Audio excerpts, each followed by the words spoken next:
Uy, nari mo diya. Charot. And by the way, sa mga marites, mga marites diya, believe ko ninyo. Yeah.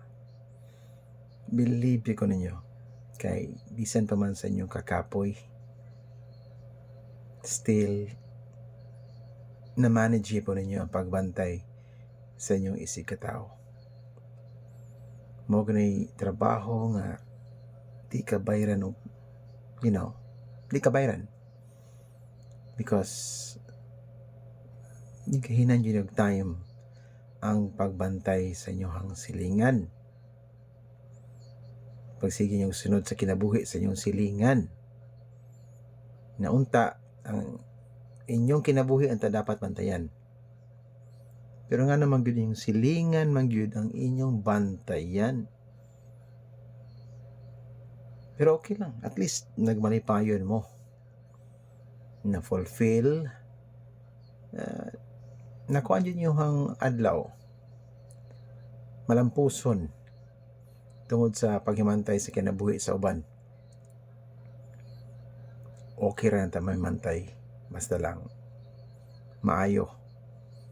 Pero nagbantay ka sa kinabuhi sa uban para lang mapunta sa di maayo or mapunta sa mahimong bad luck pa ang imuhang silingan nya imong ikalipay kay na bad luck, meaning wala siya ma-successful yan lipay na sila basta di ma-successful lang silingan nga gibantayan.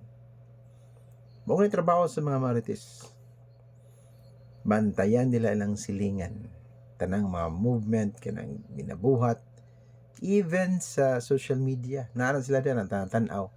Di lang sila mo like, di sila mo follow, di po na sila mo heart, tanaw na sila dito.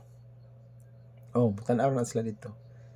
Mura kag himong CCTV ni may mong post kada adlaw buhatong CCTV camera. Muna.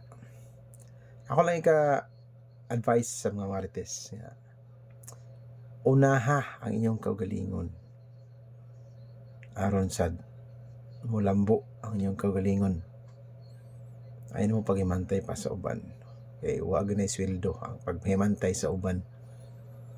Di na makalambo sa iyong status sa kinabuhi ang pagsiyo, paghimantay.